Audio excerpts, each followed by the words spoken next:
So welcome everyone. My name's Kathy Foley and I'm the Chair of the Policy Committee for Science and Technology Australia, and I'm also work in my day job for CSIRO, where I'm the Science Director and Deputy Director of Manufacturing and physicist by trade.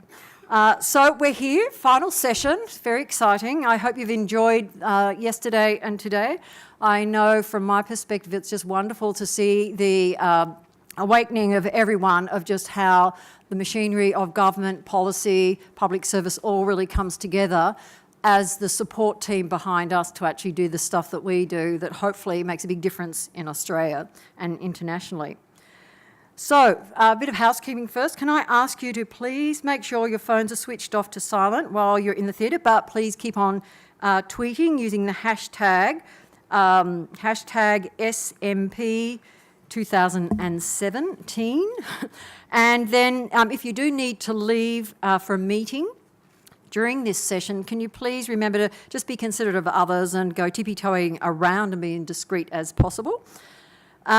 So now moving on to this. This is the afternoon session, which I must say is really one of my favourite parts, because we get to have a very open discussion. We're all tuned into how the whole system works. So now we get to really hearing what people really think. And I want to say thank you to our panel today. But before we get to that, we've also got sponsors who are making this happen. So I'm going to call on our two sponsors who have generously supported this afternoon session, so the Australian Academy of Science and the Australian Academy of Technology and Engineering.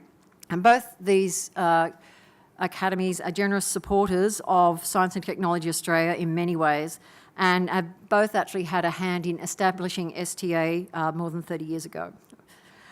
So now I'd like to call on them to come up and say a few words. So first I'd like to introduce Anna Maria Arabia, who's the Chief Executive of the Australian Academy for Science. Thank you, Kathy, and thank you to all the delegates, organisers, sponsors and special guests at Science Meets Parliament, an extraordinary event in its 18th year for a very good reason. The Australian Academy of Science is very, very proud to sponsor this event and to offer its ongoing support. Many of you have interacted with the Academy of Science, but if you haven't, we celebrate and recognise excellence in Australian science. The 500 plus fellows of the Academy of Science do that in many ways.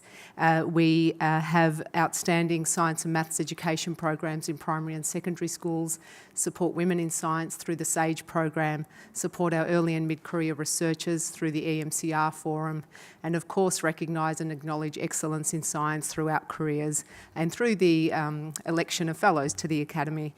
Our international activities are tremendous as well. Our president at the moment is delivering a science statement as part of the S20 in the G20 in Germany. So it's terrific that science, its role in the economy and its role in society is being recognised at that level as well. So everything's happening here in Australia and abroad, and the Academy is really very pleased to be able to support that. Thank you. Thanks. Okay, so thanks Anna Maria. Now I'd like to call on Margaret Hartley, who is the Chief Executive Officer of the Australian Academy of Technology and Engineering. So please, welcome.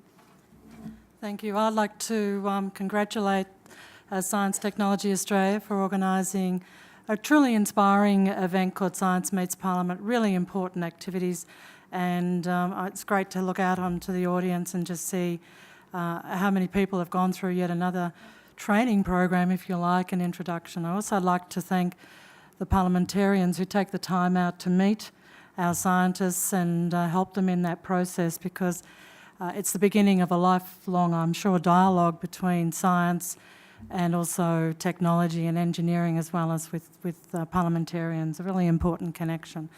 ATSI's had a proud history of actually making sure that we must have world-class research in Australia, and because that's going to be the future of how we actually can convert that research as it's needed into innovation and into outstanding technology and companies in Australia, which is the true endpoint in many ways of why we invest in research in the first place, to have great ideas, but then also to have a pool of great ideas and great talent to come forward and work with the in industry and with application to end use, be it clinical practice or in environmental effects. So we're very proud to be part of this event, and we have been cheerfully sponsoring this event, and that says a lot from Matsi, who tends to say, well, why am I sponsoring this? So I think this is a very excellent opportunity, and I'm looking forward to the forum today, so thank you again. So look, we're on to our final session now. It's going to be really lively. You've been to question time, so you can see that parliamentarians are never backward in coming forward. And so we've got people here who are really, truly having material interests in science and technology and its applications.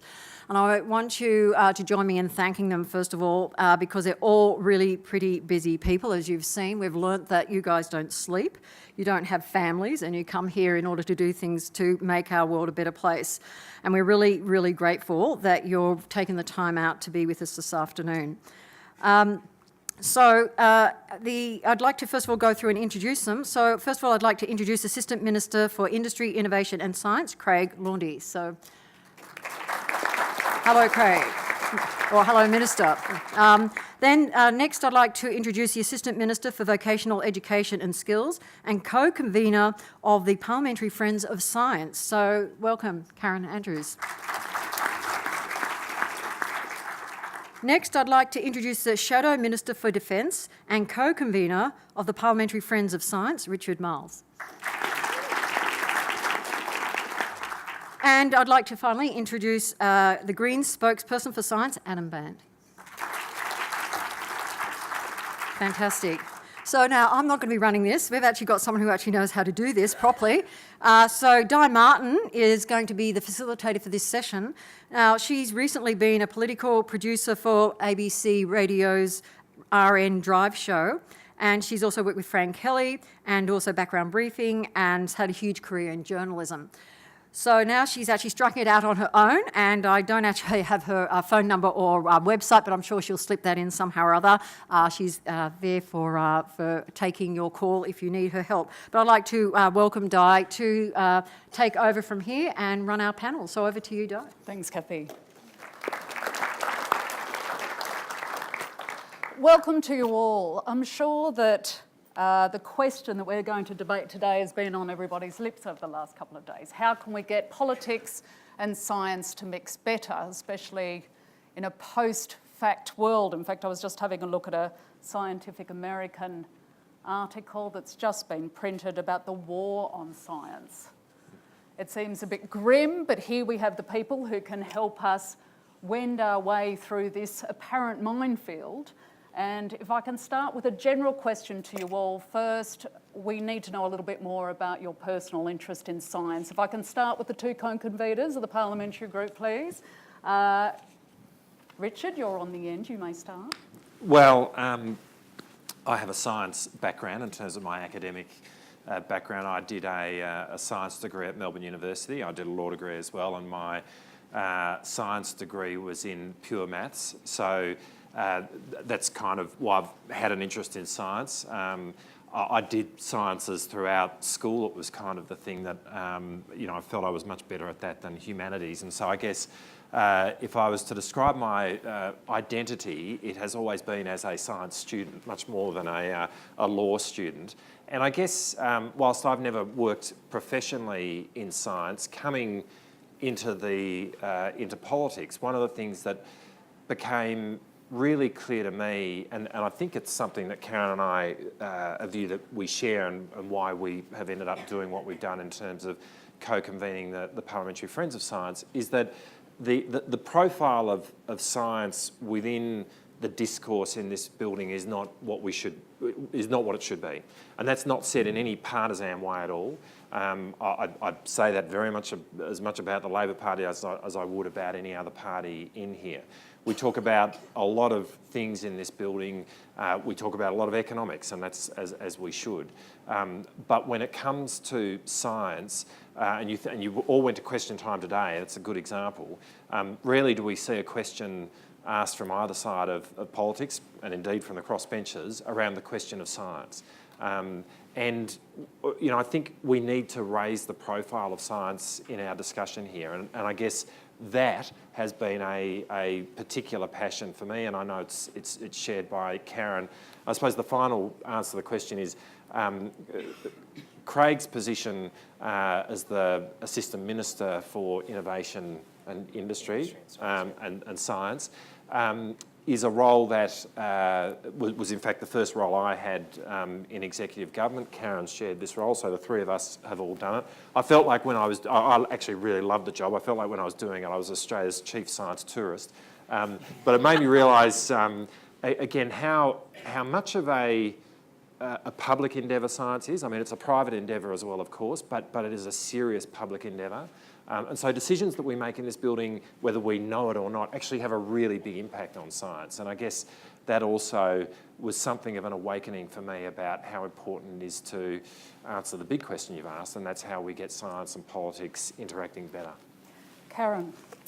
Well, I'm an engineer, and let me put this to you. If you had the opportunity to introduce yourself as an engineer or a politician, which would you choose? If I introduce myself as an engineer, the reception is quite different to when I introduce myself as a politician.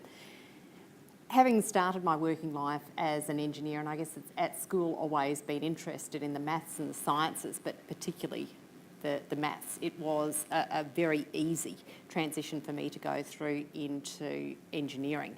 I won't take you through all of my career highlights, but if I sort of fast track to the establishment of Parliamentary Friends of Science, which Richard and I jointly established, and it has remained very important to both of us.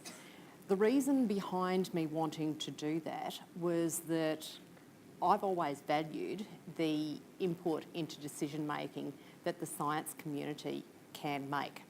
I wanted to make sure that all of my colleagues had the opportunity to avail themselves of all the information that they needed to be able to make decisions that were based on evidence. That's actually a difficult thing for politicians to do in some instances, because if you look at where we're focused, it is listening to people's concerns and trying to deal and solve their particular concerns. For us to be able to fulfil our roles in its entirety, we have to be able to step back from solving an immediate problem and an issue, whether it be with a constituent or another organisation, and have a look at the broader policy issues and be able to make our policy decisions based on evidence rather than on opinions or particular interest groups that have appealed to us at any particular point in time.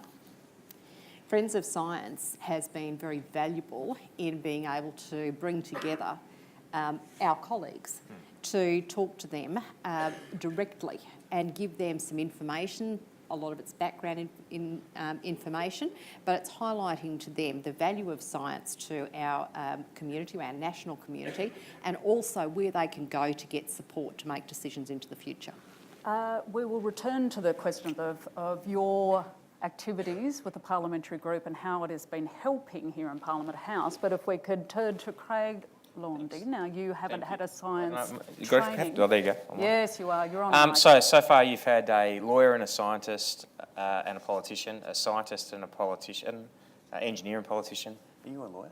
I am. A lawyer and a politician. I'm a publican and a politician.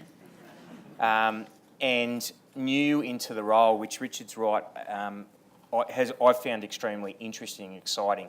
To be brutally honest, apart from doing physics and chemistry in high school to year 12 because my mind's mathematical, and I did that to try and get marks to get into a business degree to follow in my family business footstep, my involvement in some of my visitors today in the office in science has predominantly been in the innovation space of how you serve cold beer. But since having this role in July last year, and I'm the junior minister, and very important to point that out, my role, I've tried to carve out a niche. I've learnt very quickly how important the bridge between science and business is. I think we have a real challenge to build that bridge in the SME space of business in this country, and it's something I'm very much focusing my attention on. And my real passion is how do I change a culture of collaboration, or drive a culture of collaboration in this country between SMEs and research institutions, i.e. science. And it's a challenge. It's a challenge, but something that we're going to throw ourselves headfirst into, because whilst I had a successful business career pre-politics, and we'll go back to that, you know, I didn't even think to pick up the phone and ring my nearest research institution and ask, could I come and have a cup of coffee? Because there are problems my business faced every day that I think a PhD student could work with me on to fix. And that's the equation that I've been grappling with for the last 7, 8 or 9 months. And as the people that came to my office today would know, I'm very keen. I've been travelling, like Richard said, I love that term. What was it? The tourist? Science tourist. So I've been a science tourist for 9 months, travelling the length and breadth of this country, trying to find people far smarter than me and say to them, how do we fix the problem? I hope all the scientists in the audience are taking notes and engaging in what is now shall be known as Finkel's Challenge, a 100-word press release to be given to Craig Laundy at the end about cold beer and various other ventures between business and science. Adam Bandt. I'm a frustrated scientist, and in some ways probably a walking advertisement for the failure of career guidance in this country. When I always thought I was going to be a scientist. When I was travelling around with my folks in Europe when I was 5, and our camper van got robbed, and the thing I was most distressed about was that my rock collection got stolen, and we had a hard time trying to explain to the French police the significance of a rock collection being stolen when you're in primary school. But I did maths and science, maths, physics and chem all the way through high school, and then I went to a uni where you didn't have to specialise for a little while, and so I continued to do maths for a while during my first year of uni, and then the crunch time came.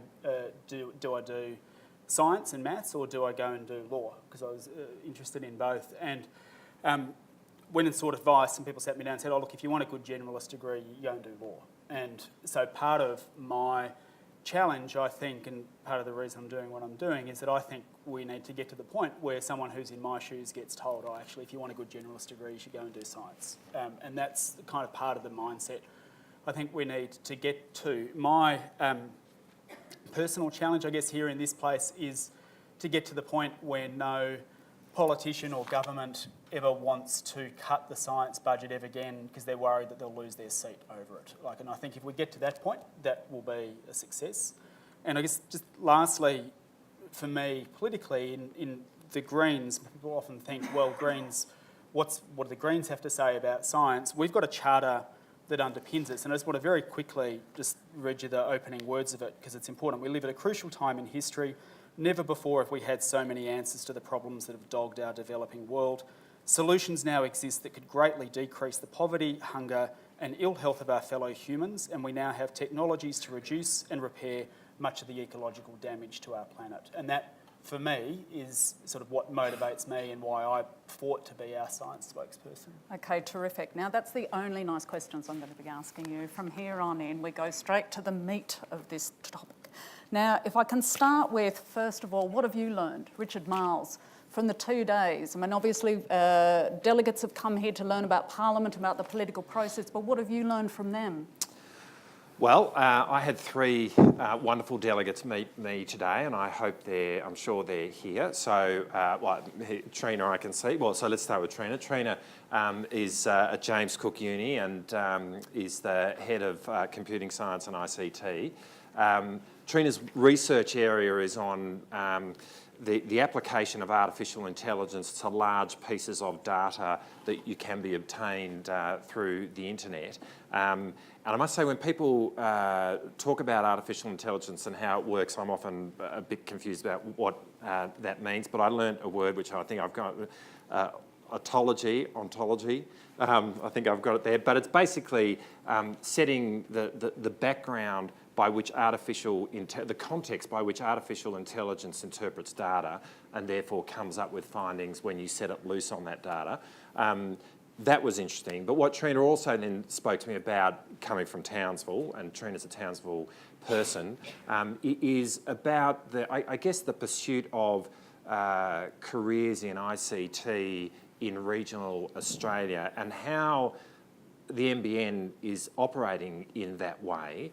There's often an assumption that the NBN operates in a way which allows us to practice, or would allow people to practice their businesses wherever they are in Australia, but it also allows businesses, of course, in cities like Melbourne, Sydney, to project into the regions, and so it perhaps increases the competition in a way.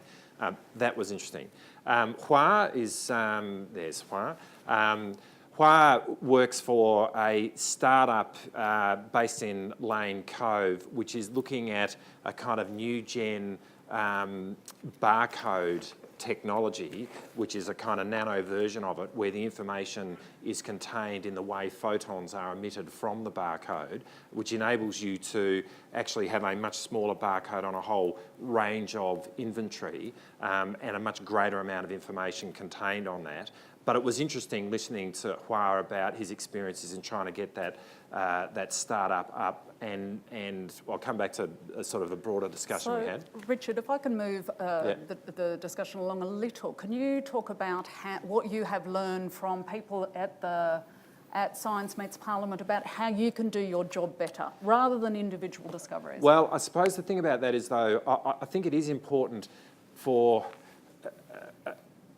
I think part of the challenge for us as politicians, and it's why I like to go through those stories, is to get our head behind the science.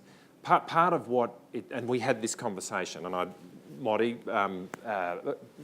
apologies that I'm not going to get to tell your story as well.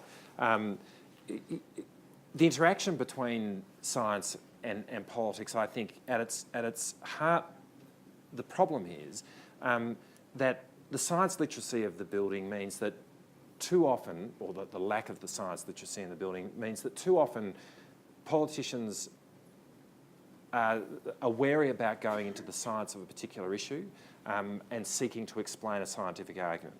And if I can just explain that, I'm not an economist, but it is very hard in this place not to be able to make the basics of an economic argument around a whole lot of issues that arise. And it is our stock in trade to be able to do that. But when the issue of climate change comes along, which at its heart has science underpinning it, we find too often that what politicians do is make a statement which says, I believe in the science. Now, I don't believe in the science of climate change. I know the science of climate change. I don't believe that 2 and 2 is 4. 2 and 2 is 4. When we start talking about a belief in science, we turn science into a religion which invites people to say they don't believe in it. And I think part of going into the individual stories is in fact encouraging politicians to walk down the path of trying to understand the science which is put in front of them. Okay, I think that's a real challenge. Okay, so Karen, how do you do that? Well, can I just firstly say, without hopefully coming across as competitive, I met with 7 scientists. That sounds very competitive. And I'm looking for my scientists and I can't... there we hello? Go. Geez, you made an impact. I talked to many more scientists last night, and I'm going to be at the breakfast tomorrow talking to even more scientists.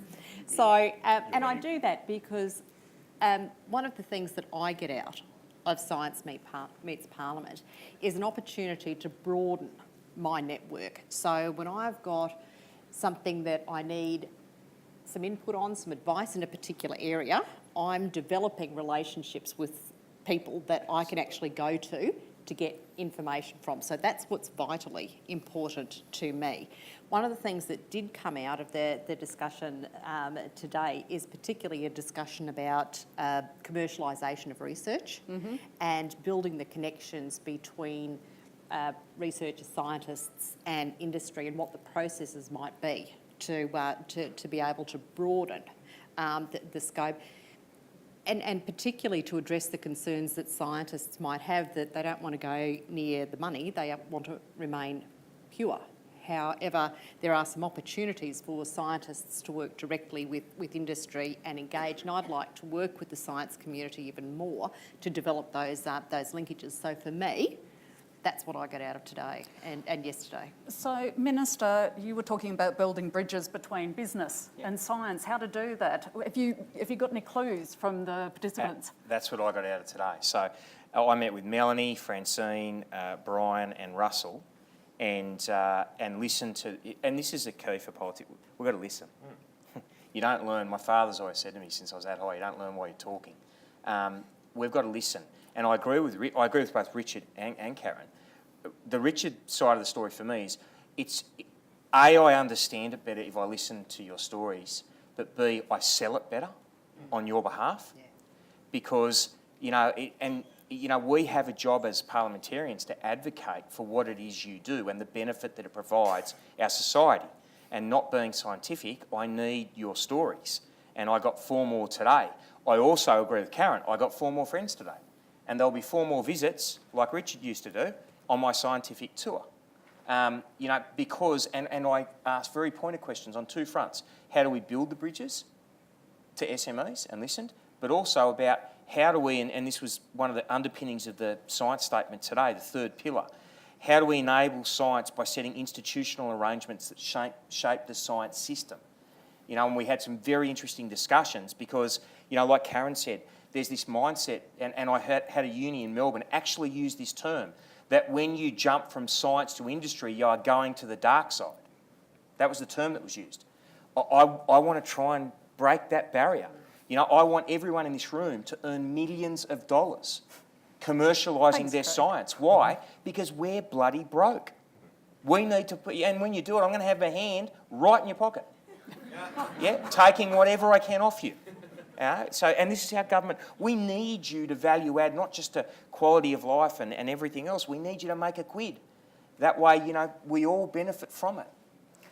Okay, so Adam, if I could look at this question about what you've learned in the context of the last couple of days, and how do you pull that forward? How do you keep learning from the scientists in Australia without a Science Meets Parliament?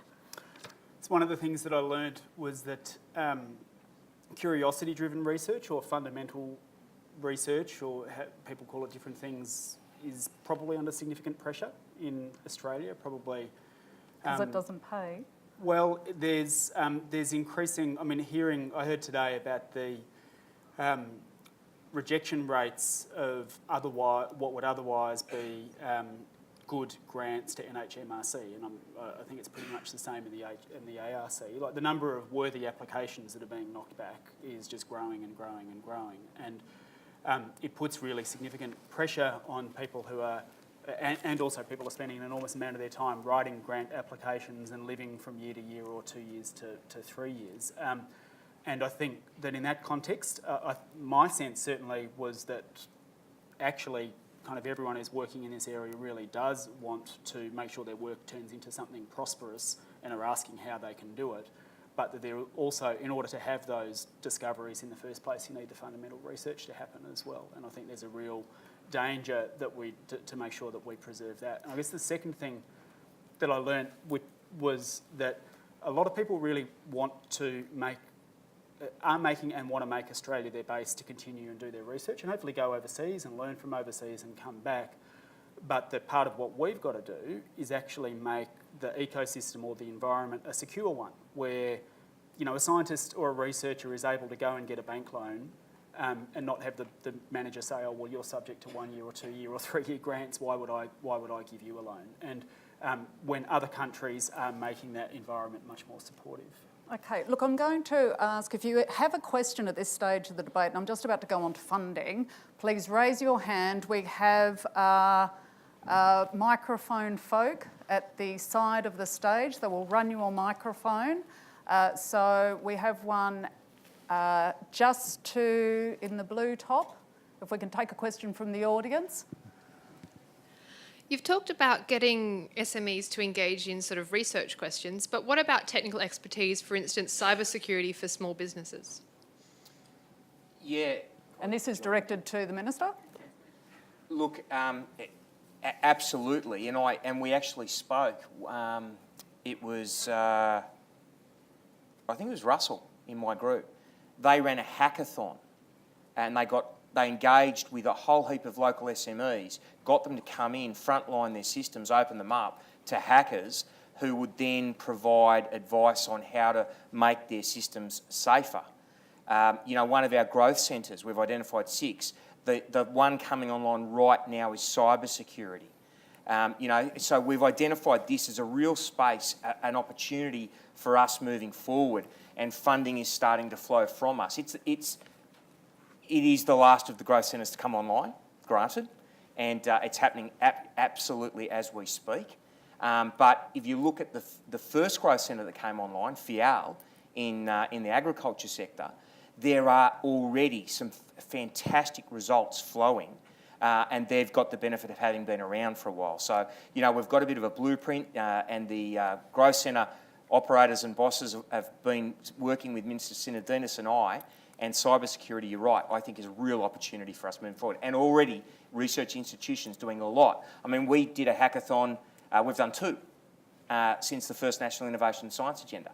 And IP Australia have actually taken one of the successful hacks of our open data that we put into the domain and commercialised it in partnership in an app, a phone app called IP Nova, which allows anyone in Australia to download the app for free, log on and find patents available and link them to research institutions Australia-wide. So there is a lot happening in across the board in the digital space, not just cybersecurity, and how we link and open source data, one of the pillars of NISA. How do we put it out in the public domain and let you go crazy with it? Because you're going to add more value than we are. And Minister Sinodinos talked about that at the National Press Club, I'm sure that many of you know. Now, he also was asked about funding and the Education Investment Fund and the plan to pop that into the NDIS instead. Is that happening, Minister? Short answer is I don't know. I'm not the Senior Science Minister, so I'm across the funding relevant to SMEs in industry. I'm across the funding for the key organisations, but I don't know the answer to that question. Well, if I can follow it up with the National Science Statement that was released today talked about the stability of funding, and yet there is this question over $3.7 or $8 billion, which doesn't sound terribly stable.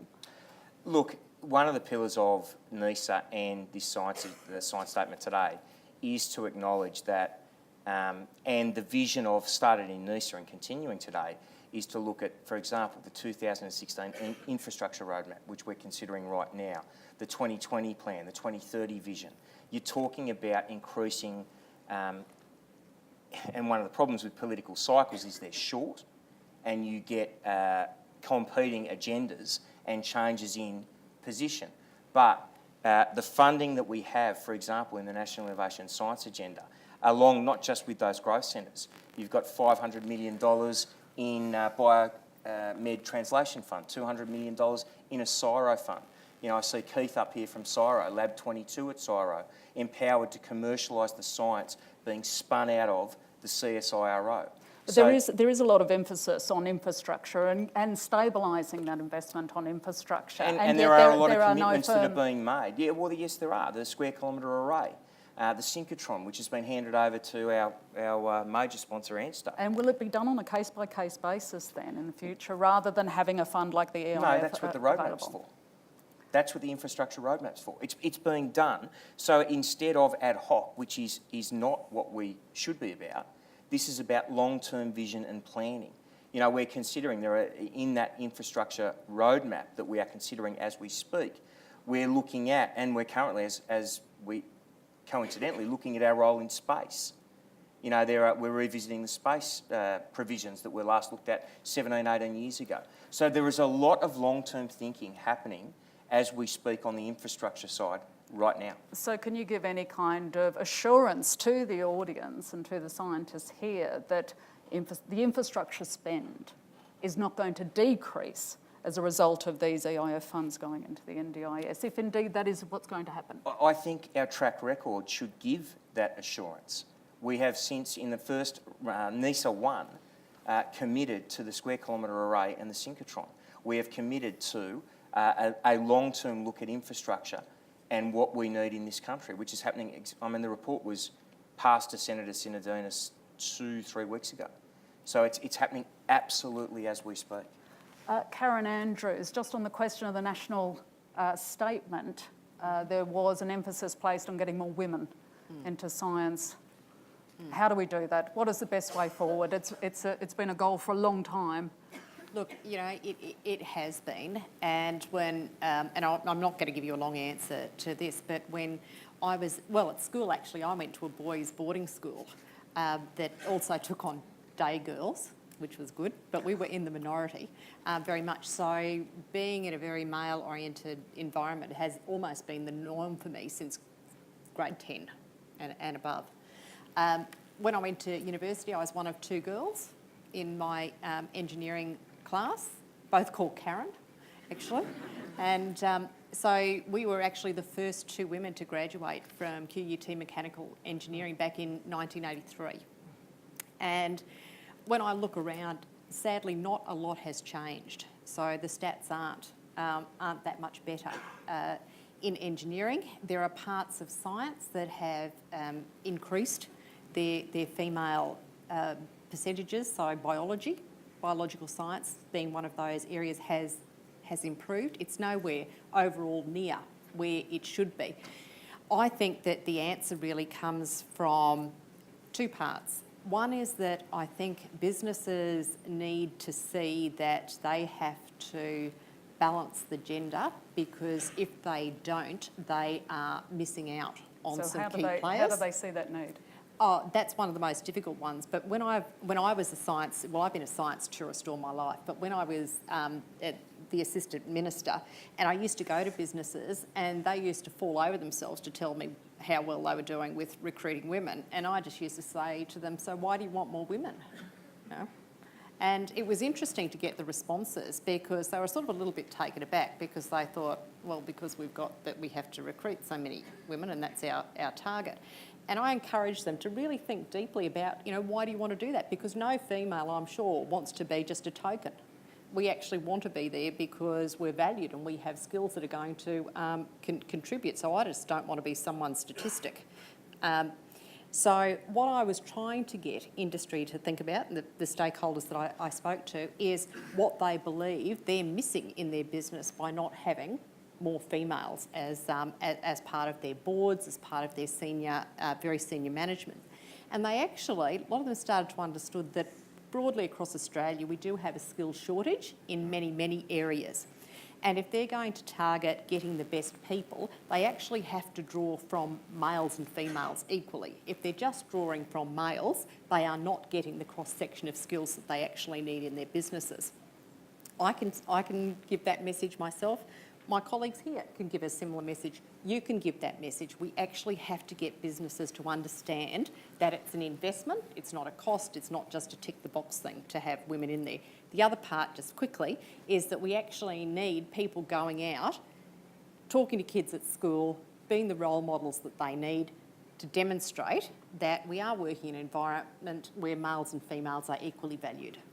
Terrific. Questions from the audience? We have a gentleman here and then... Yeah, hello. Tim O'Mara is my name. I'm with GE Healthcare.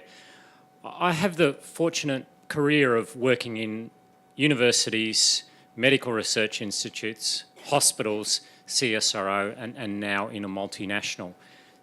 One comment I would like to make is we've talked about commercialisation of research.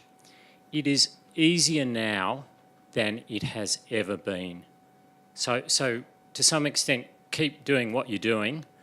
The CRCP program is just sensational, really is. That's terrific. Do you have a question?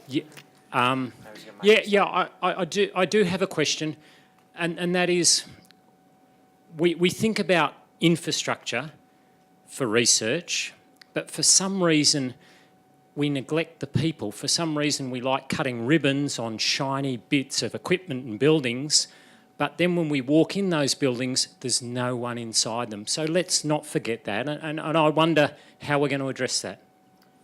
Okay, who would like to field that?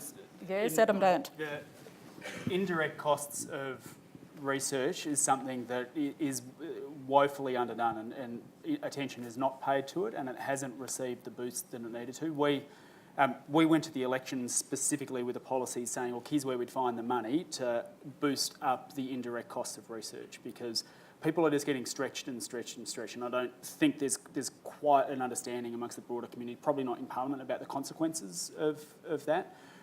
So I think I would like to see a specific stream of funding going just for that. Minister. I think that you've got the National Innovation and Science Agenda looked at, as Karen said, STEM across the board at school and institutional level. But I call that the push factor. On the pull side of the fence, and why I keep coming back to the collaboration, and I'm glad to hear your first statement, we need career pathways in STEM. That's how you get people working in the shiny ribbon, cutting places, because there is somewhere for that research to go, and for ultimately that staff to not just stay there, to move as well.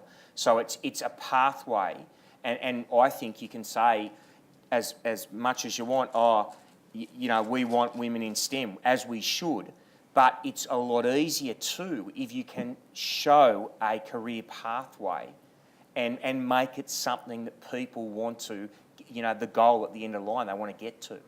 And two questions here. A gentleman in the white shirt, and then Anna Maria in front. I'm Matt Baker from the University of New South Wales. So my Could question you is speak up a Matt little? Baker from the University of New South Wales. My question's really for Adam.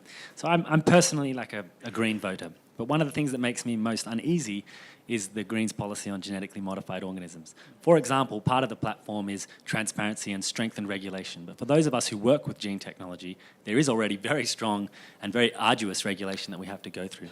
And I know there's been a bit of change in the Greens on this, but I wonder if there's evolution towards a difference and perhaps the incorporation of scientists or people who work with gene technology to frame that future policy. Yeah, look, and I understand that, and I'd say thanks for voting Greens, and you should continue to, because you never agree with any political party 100%, right? And so the question is, do you agree with them on the things that matter to you? And we've consistently argued for, like, our target is 4% of GDP to be spent on science and research across public and private by 2030. And we've worked out a way to get there. The big miners might not like it, but get some money. And GMO? And in that context, we're technology neutral. We're not proposing that we're going to suddenly dictate how that money is spent. I've spent a bit of time with the GM researchers in my electorate. We've got quite a few. And can I say, and I understand, and I speak to people who are doing GM research on crops, for example, or on cotton, and they tell me, look, here's the increased food yields we've been able to get, and this is what it's doing to feed additional amount of people. And it's a pretty persuasive argument. The one question I've got back that I think we haven't yet cracked is, what do you do? How do you stop contamination? How do you stop the farmers who don't want to have GM crops? You might say that's misguided. I would say they've got the right to do it that way if they want to. How do you stop cross-contamination? How do you stop someone who wants to grow on a non-GM basis from cross-contamination? And as we've seen in WA, it's actually caused a significant amount of grief. And of course, this runs into the evidence-based debate and policy making that has been at the forefront of debate around science. Just a question for Anna Maria, and we'll come back to that issue. Perfect segue, thank you. The language used in the STEM sector has evolved from evidence-based policy to evidence-informed policy, and that's to recognise the different factors that influence your decision-making. And each of you have recognised that in your introduction today. Richard, you said that economics is always part of the consideration, but science rarely is or not at all.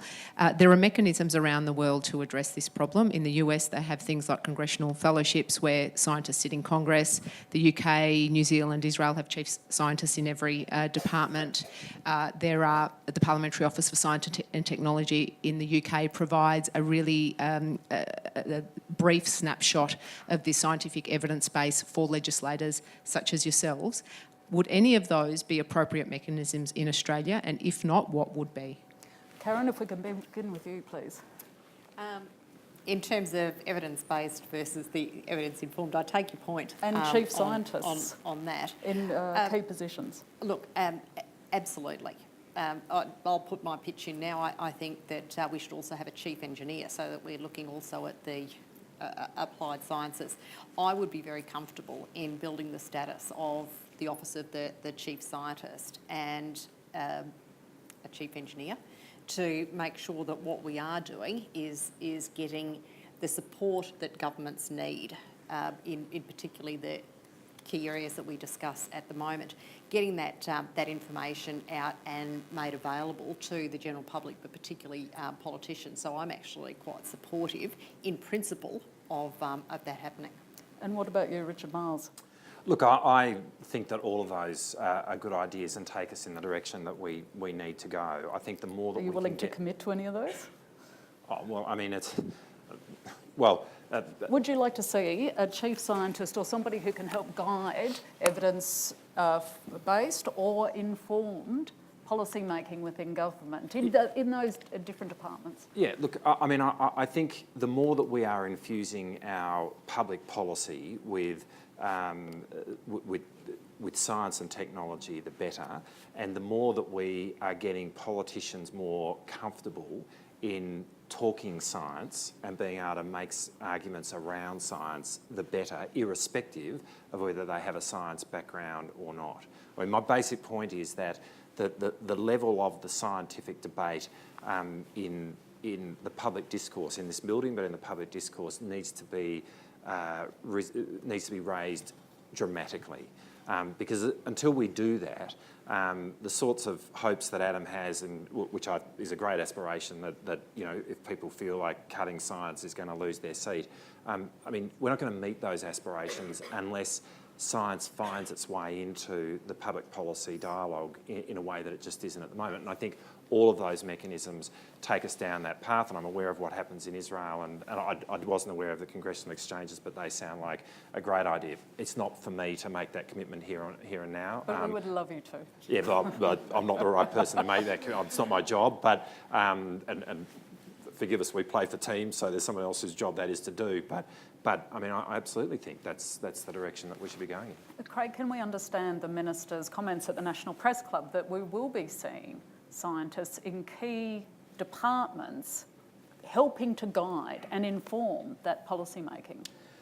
Look, in a lot of ways, our portfolio is probably a precursor to it. So since Prime Minister Turnbull has come to power and the advent of NISA, I know that I have the honour of sitting on the Science Council, and you know, a lot of the discussions we are having around that table are, you know, we have around the table experts in a multitude of disciplines and from industry as well, and from academia, you name it. But we are tossing around a whole host of policy positions around that table.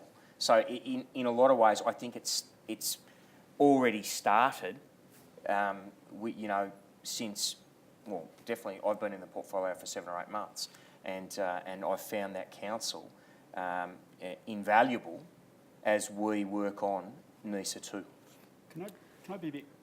I say I agree with everything that you said, and we've in fact argued for integration of sustainability commissioners in particular areas for precisely this reason. But to say something a little bit, I'll throw the cat amongst the pigeons, but I think sometimes scientists and researchers can actually be a bit unscientific in understanding how politicians make decisions. And it's not the case always that more evidence is needed. And if only we had more evidence, we'd make a better decision. The decisions are made, as you see, every day, and hopefully being up here for a couple of days has given you an insight into for all sorts of other reasons. And if you look at the people who understand who make it their job to research how politicians make decisions, you know, I mean, to let you in on trade secret, politicians don't like to lose votes or lose their seats, right? And so if someone comes and says, here's a really good thought out way to spend money on science, but someone else comes and says, well, that's nice, but if you do that, if you put a tax on me to do it, or you take my subsidy away from here, I'm going to come and campaign against you and you lose your seat, then the good evidence-based policy will lose out. And I think that I agree with everything that you're saying, but I think like increasingly, the most successful campaigns I've seen have been like things like Discoveries Need Dollars, when we had 3,000 scientists and research in lab coats on the steps of the State Library in Melbourne, fighting off a $300 million budget cut, and they worked, and a few years later they got a Medical Research Future Fund out of it. Like that's kind of, we need a standing army of scientists and researchers across the country. And of course, it's always, if I could just ask this quick question, Richard, which is to do with this topic, and that is, of course, trying to pressure politicians or trying to convince you that the public feels very strongly about this. Let's just talk about the March for Science movement for a moment. Minister, do you know about them? Have you read their aims? What do you think?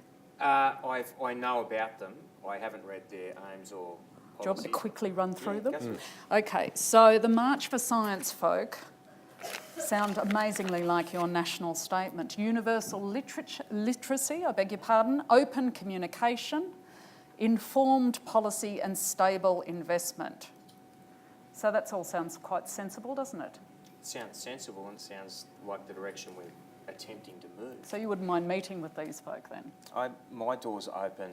I'm a local member and a minister, so my door's open to all in my community, but in this space, everyone around Australia. Okay, is there room for, this looks like a protest movement, of course it's stemmed from the United States where all sorts of things are going on. Karen Andrews, do we need more public rallying around the idea of silence, be it protest or otherwise? I don't think anyone should have to march to have their voice heard. I think that there should be better means of communication.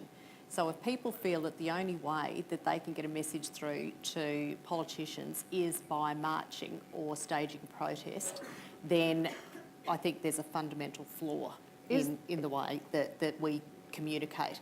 I actually think forums like this, Science Meets Parliament, contacting local members, is a much better way to go about getting change, highlighting what the issues are, than marching on the streets. Richard? Yeah, look, I agree with Adam actually that I think scientists need to find their voice, and so their political voice, I mean, and so sure, this is a good thing. But I think, marching for more science funding is an important thing to do, and science funding is fundamental to the whole equation of how well of whether we infuse our economy with science and technology. But it's not the whole show.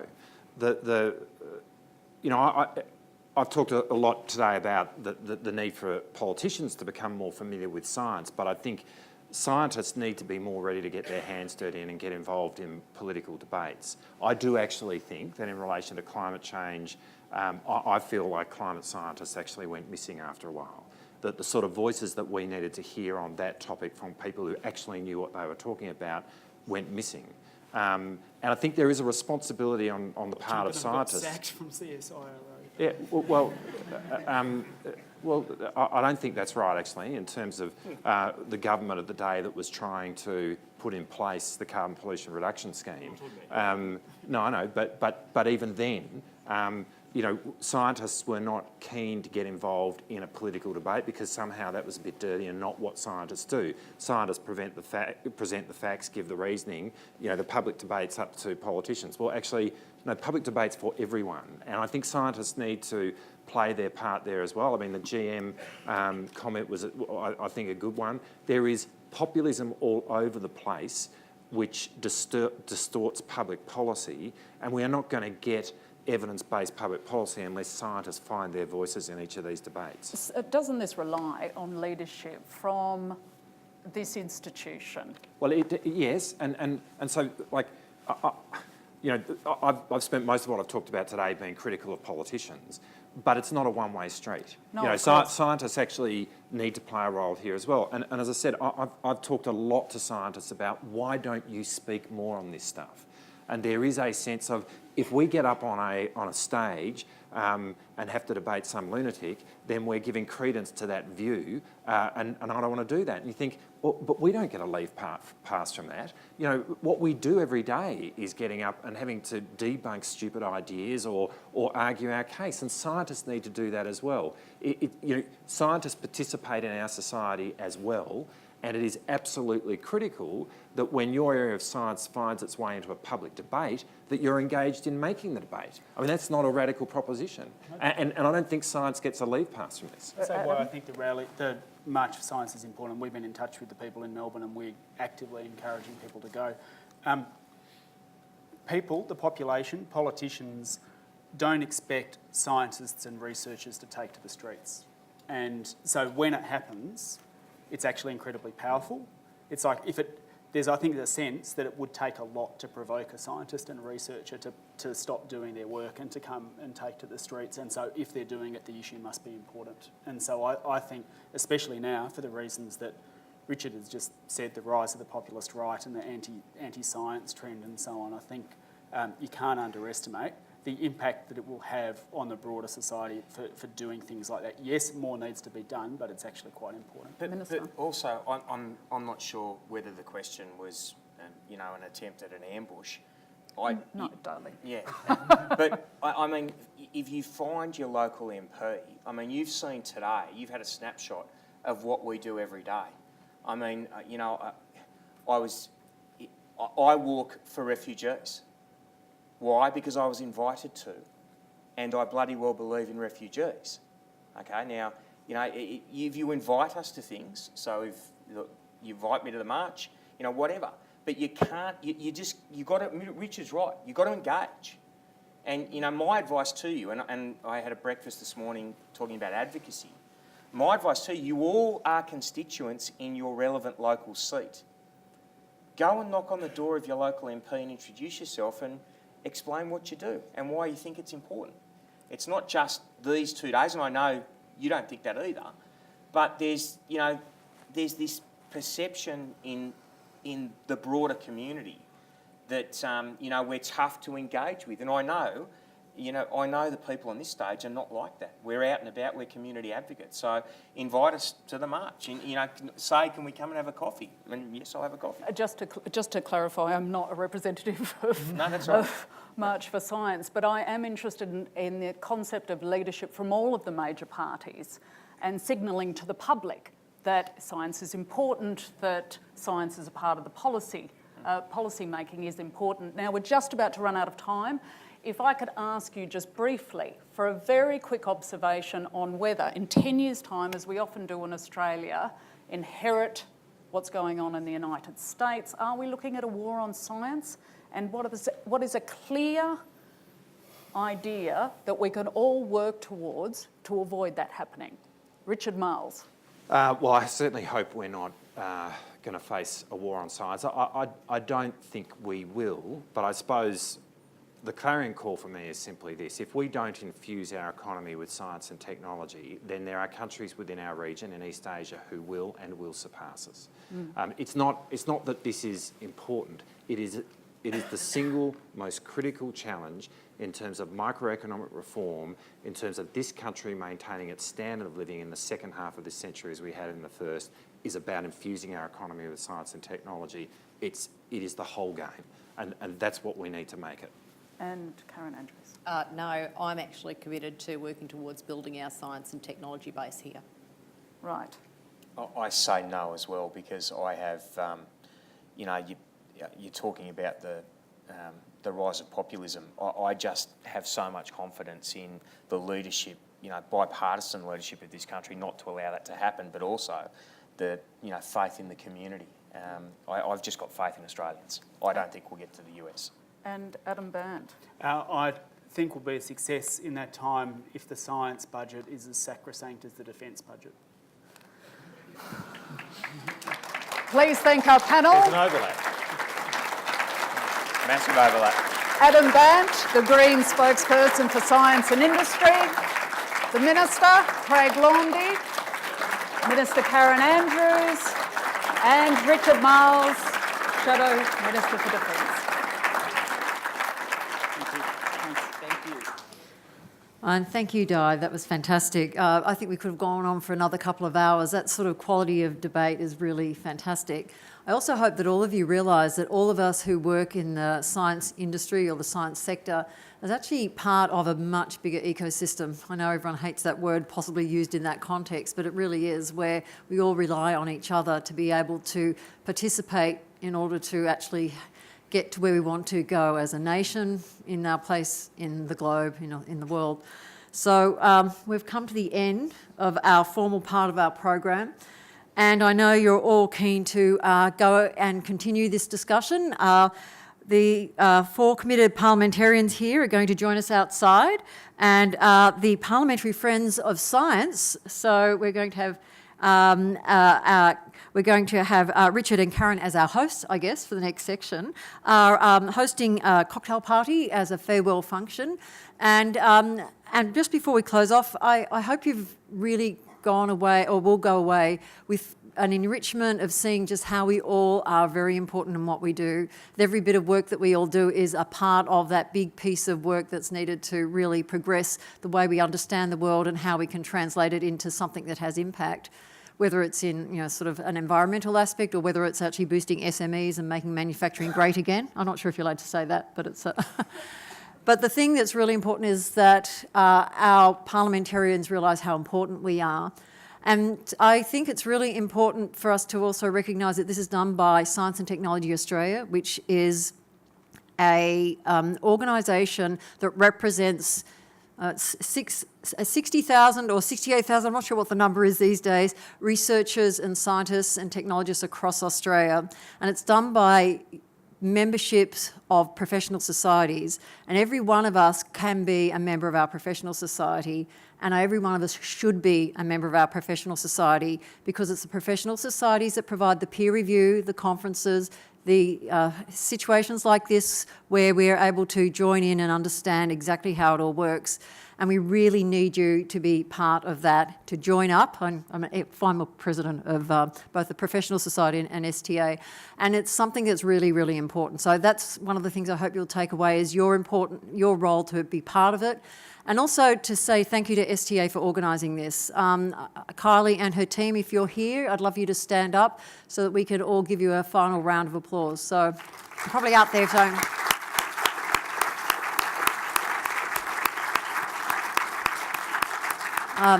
I might remind you that STA is run on a shoestring, and it's not got a big back office, and so this comes out of almost nothing, and it's something which is a lot of lost night's sleep, a lot of hard work, and it's something which I know every one of us will go away with being better people because we've been here. So finally, I also want to thank our parliamentarians and Di for such a great and enriching debate or forum this afternoon. And I want to thank you all for coming, for all your organisations for supporting us, for our sponsors, and I hope you'll go away and talk to your colleagues about how we all fit in together and that we can take science onwards and upwards. So thank you very much, and enjoy the rest of the program, and we'll see you next year.